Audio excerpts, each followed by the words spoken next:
Welcome students. बात करेंगे absolute potential energy की।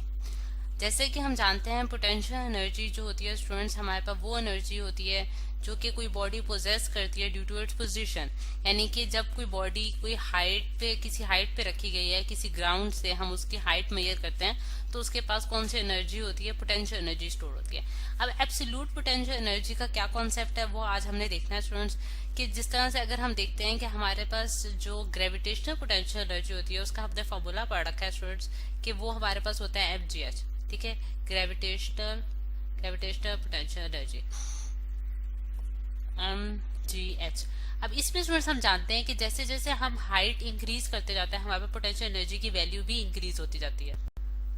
लेकिन इसमें जो इम्पोर्टेंट चीज है स्टूडेंट्स वो ये है कि हमारे पास G की वैल्यू कांस्टेंट रहती है। यानी कि G जो है स्टूडेंट्स हमारे पास ग्रेविटेशनल कांस्टेंट है और ये फॉर्मूला हम उसी वक्त यूज करते हैं जब हम near to the earth surface होते हैं। यानी कि जब हम अर्थ की सरफेस के ऊपर होंगे, बहुत ज्यादा हाइट पे नहीं जा रहे, तब हमारे पास G की वैल्यू कांस्टेंट होती है और हम ये वाला फॉर्मूला अप्लाई करके पोटेंशियल एनर्जी की वैल्यू निकाल सकते हैं। लेकिन जैसे जैसे स्टूडेंट्स हम ऑब्जेक्ट्स को एक सर्टेन हाइट पे लेके जाते हैं, यानी कि स्पेस में लेके जाने की कोशिश करते हैं, वहां हमारे पास ग्रेविटेशनल पोटेंशियल एनर्जी यानी कि G की वैल्यू जो है, ग्रेविटेशनल फोर्स की वैल्यू जो है वो चेंज होती जाती है और वो वेरी कर रही होती है डिस्टेंस से कि कितना डिस्टेंस जो है वो आप उसको ऊपर लेके जा रहे हैं। आज हमने ये देखना है स्टूडेंट्स कि हम लोग जो है इस केस में कि अगर हमने एक बॉडी को बहुत ज्यादा हाइट पे लेके जाना हो, स्पेस पे लेके जाना हो, तो उस केस में हमारे पास पोटेंशियल एनर्जी की क्या वैल्यू होगी और उसको हमने नाम दिया है एब्सोल्यूट पोटेंशियल एनर्जी का। और इसको अगर हम डिफाइन करें स्टूडेंट्स प्रॉपर वर्ड्स में तो हम ये कह सकते हैं कि ये हमारे पास वो एनर्जी है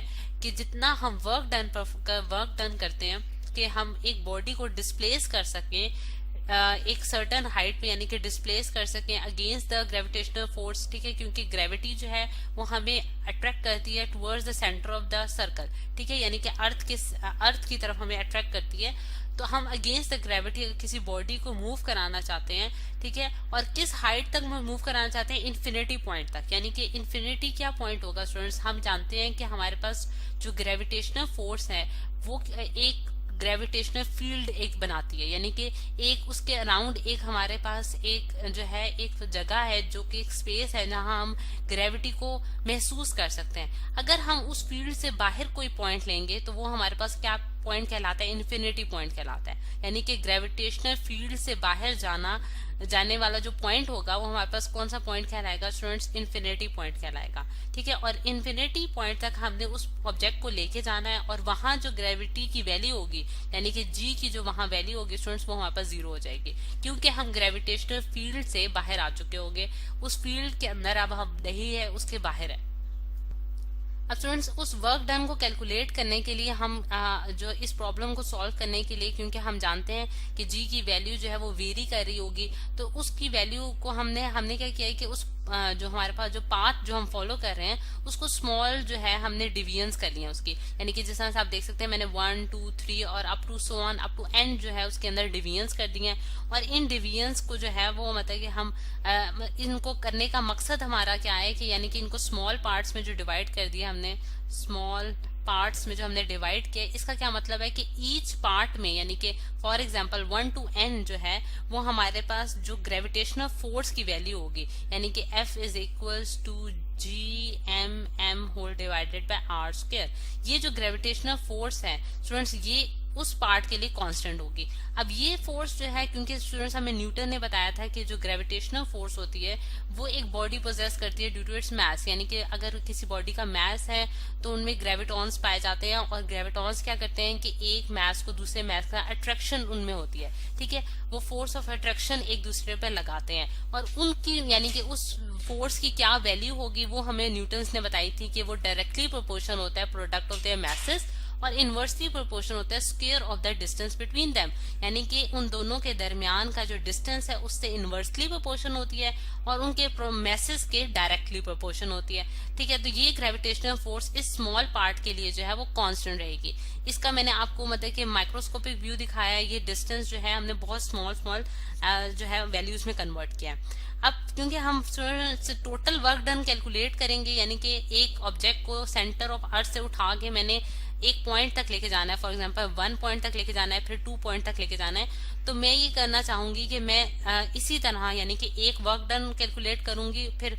दूसरे पार्ट के लिए वर्क डन कैलकुलेट करूंगी, फिर तीसरे पार्ट के लिए वर्क डन कैलकुलेट करूंगी, और फिर जब हम इनका टोटल करना चाहेंगे तो हम इन सारे वर्क डन को एड अप कर लेंगे to find the total work done. ठीक है, अब अगर हम देखें स्टूडेंट्स कि अगर मैं 2 पॉइंट्स कंसिडर करती हूँ यानी कि पॉइंट 1 और पॉइंट 2, तो मैंने उसका डिस्टेंस ले लिया है सेंटर ऑफ अर्थ से, यानी कि R1 डिस्टेंस है 1 पॉइंट का और R2 डिस्टेंस है 2nd पॉइंट का। ठीक, और अगर मैं इन दोनों यानी कि इन दोनों का मीन लेना चाहती हूँ, यानी कि आप ये जानते हैं कि मीन हम किस तरह से लेते हैं students, R1 plus R2 divided by 2, यानी कि उन दोनों को ऐड कर दें और डिवाइडेड बाय द नंबर। कितने नंबर है हमारे पास, 2 नंबर हैं, तो इसलिए मैंने 2 से डिवाइड किया है। और ये जो है ये हमें बताएगा distance from centre of the earth और इन दोनों के दरमियान, यानी कि centre of point 1 and point 2 from centre of earth, ये हमने वो डिस्टेंस निकाली है। अगर हम इन दोनों पॉइंट्स के दरमियान डिफरेंस देखना चाहते हैं तो वो हम डेल्टा आर से डिनोट करते हैं। डेल्टा आर हमारे पास क्या है students, difference between point 1 and 2, यानी कि इन दोनों में कितना फर्क है, और वो हम किस तरह से निकाल सकते हैं, हम लार्जर डिस्टेंस को माइनस कर देंगे स्मॉलर डिस्टेंस के साथ। जैसा कि फिगर में आपको नजर आ रहा है कि R2 हमारे पास लार्जर डिस्टेंस है, वो यहाँ तक है, और R1 जो है वहां पर स्मॉलर डिस्टेंस है, तो मैंने बड़े में से छोटा माइनस कर दिया, तो हमारे पास उसमें से चेंज निकल आया, यानी कि उनमें डिफरेंस निकल आया। तो यहाँ से मैंने दो जो वैल्यूज हैं वो कैलकुलेट कर लिए, एक डेल्टा आर और एक आर। अब अगर हम अपनी कैलकुलेशन को मजीद बढ़ाएं तो हम ये कर सकते हैं कि हम लोग इसमें एक फर्दर चेंज ये कर सकते हैं कि आर जो है वो हमारे पास R1 प्लस R2 की वैल्यू अगर मैं इस डिफरेंस वाली इक्वेशन से निकालूं, यानी कि R2 मेरे पास क्या आएगी students, delta R plus R1, तो मैं यहाँ पुट कर सकती हूँ delta R plus R1 whole divided by 2, तो मेरे पास क्या आंसर आता है 2R1 plus delta R whole divided by 2। और इसको मजीद फर्दर सॉल्व करें तो हमारे पास क्या आ जाता है, यानी कि 2 जो है वो इस टर्म से भी डिवाइड होगा और इस टर्म से भी डिवाइड होगा, तो मेरे पास क्या बचता है R1, क्योंकि 2 कैंसिल हो जाएगा, और डेल्टा आर डिवाइडेड बाय 2। ठीक, तो स्टूडेंट्स ये मेरे पास जो है वो इसकी वैल्यू आ गई R की। अब अगर R को हमने इस टर्म्स में लिखा है तो आप देख सकते हैं स्टूडेंट्स कि हमारे पास ग्रेविटेशनल फोर्स में R² रिक्वायर्ड है, और यहाँ हमारे पास R है, तो मुझे उसका स्क्वायर करना पड़ेगा, तो मैं R² कर लेती हूँ स्टूडेंट्स, यानी कि बोथ साइड पे स्क्वायर ले लेती हूँ, तो मेरे पास क्या आ जाएगा R1 plus delta R whole divide by 2 का होल स्क्वायर। ठीक है, अब अगर हम इसको ओपन करें तो हमारे पास a प्लस b का होल स्क्वायर का जो फॉर्मूला है वो यूज करते हुए हम इसको किस तरह खोलेंगे, R1 का square plus delta R whole divided by 2 का होल स्क्वायर और plus 2 into R1 into delta R divided by 2। ठीक है स्टूडेंट, इसको मैंने फॉर्मूले मैथमेटिकल एक्सप्रेशन यूज करते हैं इसको मैंने ओपन कर लिया है। अब अगर हम देखें स्टूडेंट्स कि जैसा कि फिगर में मैं वापस जाती हूँ और मैं ये आपको दिखाना चाह रही हूँ कि डेल्टा आर अगर हम देखें तो वो यहाँ इस पॉइंट से लेके इस पॉइंट तक का डिस्टेंस है, यानी कि 1 और 2 के दरमियान का डिफरेंस है, और जबकि हमारे पास आर जो है वो इन दोनों का मीन है, जो कि वो हमारे पास किसके बराबर है, R1 plus R2 divide by 2। इससे हमें मालूम होता है कि आर की जो वैल्यू होगी वो बहुत ज्यादा होगी as compare to delta R, यानी कि डेल्टा आर हमारे पास बहुत स्मॉल वैल्यू होगी, तो हम ये लिख सकते हैं कि delta R is very very less than, delta R का स्क्वायर जो है हमारे पास very very less than R होगा, यानी कि आर स्क्वायर के मुकाबले में R1 के स्क्वायर के मुकाबले में R1 के स्क्वायर के मुकाबले में डेल्टा आर की जो वैल्यू है स्टूडेंट वो बहुत स्मॉल होगी। अब जिस तरह से हम एग्जांपल इसकी किस तरह से ले सकते हैं, अगर फॉर एग्जांपल मेरे पास डेल्टा आर जो है वो 0.001 है, अगर मैं इसका स्क्वायर लेती हूँ तो मेरे पास और भी छोटा नंबर आएगा, और अगर मैं आर स्क्वायर की वैल्यू देखूं तो आर की वैल्यू हमारे पास यहाँ से लेके यानी कि 0 पॉइंट से लेके 1 पॉइंट तक का डिस्टेंस है, जो कि अगर मैं उसका स्क्वायर लूंगी, अगर बड़ी वैल्यू का स्क्वायर लेती हूँ तो वो मेरे पास बड़ा आंसर देगा। तो इसलिए मैं इसको ये वाली जो चीज है यानी कि हम डेल्टा आर स्क्वायर जो है वो very very less then R1 का स्क्वायर, हम ये चीज लिख सकते हैं। और अगर इस चीज को देखा जाए तो मैं ये टर्म जो है इसको निग्लेक्ट कर सकती हूँ, यानी कि इसको अप्रोचेस टू 0 कर सकती हूँ, क्योंकि ये वैल्यू मेरे पास बहुत स्मॉल आएगी, यानी कि जैसे कि मैंने आपको एग्जांपल दी कि ये 0.0000001 मतलब इस तरह करके बहुत ही स्मॉल वैल्यू है जिसको हम निग्लेक्ट कर सकते हैं as compare to the larger value जो कि हमारे पास R1 का स्क्वायर है। तो इस चीज को यूज करते हुए स्टूडेंट्स मेरे पास आर स्क्वायर जो बनता है वो क्या बनता है, R1 का square plus 2R1 into delta R divided by 2। ठीक है, अब अगर हम देखें स्टूडेंट्स कि हमारे पास डेल्टा आर की जो वैल्यू है वो अगर मैं इसमें इनपुट करूं तो मेरे पास क्या बनता है expression R2 minus R1 whole divided by 2। सही। अगर हम इसको खोल लें स्टूडेंट्स, यानी कि इस ब्रैकेट को ओपन कर लें, तो हमारे पास क्या एक्सप्रेशन बनता है R1 R2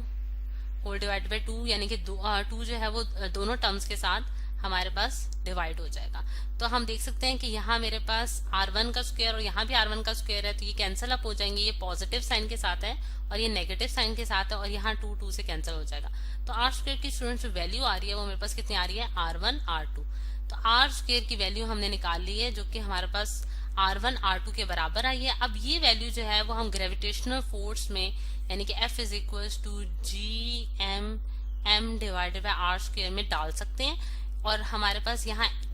m जो है वो हमारे पास मास ऑफ द अर्थ है, और स्मॉल m जो है वो उस ऑब्जेक्ट का मास है जो कि हम 1 पॉइंट से सेंटर ऑफ अर्थ से 1 पॉइंट तक और 2 पॉइंट तक लेके जाना चाहते हैं। ठीक है, तो इसमें वैल्यू इनपुट कर लेते हैं। GMM whole divide by R square की जगह मैंने डाल दिया R1 R2। अब स्टूडेंट्स हमने जो है वो फोर्स की वैल्यू कैलकुलेट कर ली है इस लेक्चर में। नेक्स्ट लेक्चर में हम वर्क डन निकालेंगे, क्योंकि हमें डिस्प्लेसमेंट पता है कि हमने किस पॉइंट से किस पॉइंट तक जाना है, और फोर्स की वैल्यू भी हमने कैलकुलेट कर लिया है। तो नेक्स्ट लेक्चर में हम वर्क डन निकालेंगे।